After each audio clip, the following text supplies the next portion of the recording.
Some of the Lucky. monsoon moisture that we've been feeling inland and just seeing with the fog around the bay and along the coast, and some of the same moisture that got squeezed out over Las Vegas last night. That's where it's really been concentrated, and we're really not in for many changes as we head into the weekend. Gray skies continuing along the coast and over the bay for most of the weekend, with that mix of clouds and sunshine farther inland. As we head into the second half of the weekend, we are going to see another wave of monsoonal moisture headed our way, mostly resulting in a mix of clouds and sunshine farther inland.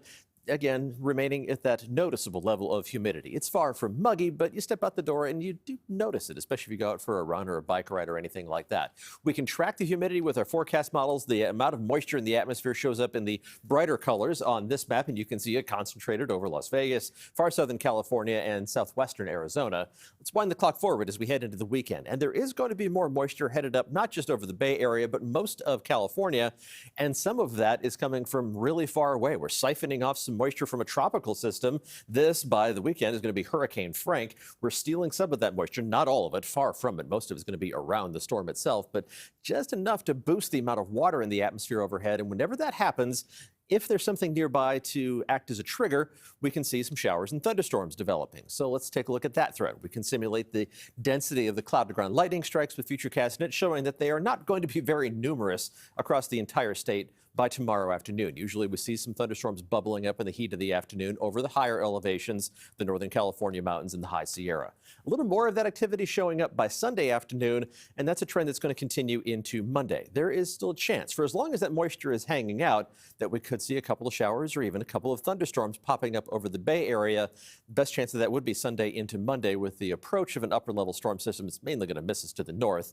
It's something we'll keep an eye on. Right now, it doesn't look likely, but we will monitor it as we head through the weekend. Right now, we're just looking at plenty of fog. Already the visibility is dropping closer and closer to ground level to near zero. Temperature downtown stands at 61, while it's 81 in Santa Rosa and 83 degrees in Concord. Similar temperatures in store for us as we head into the weekend. It's going to be a couple degrees cooler for first pitch of the Giants' second game of their series against the Chicago Cubs. Cubbies should feel right at home from the Windy City. It's going to be cloudy, it's going to be cool, and it's going to be rather breezy. 59 degrees for that first pitch at 7:15. The fog spreading well into the inland valleys by early tomorrow morning. Reduced visibilities across the board to begin the day Saturday.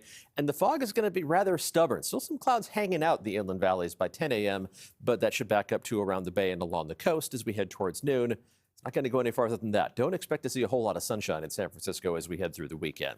Temperatures tonight dropping down to the mid to upper 50s to around 60 degrees. High temperatures tomorrow close to but slightly below what's normal for the last weekend in July.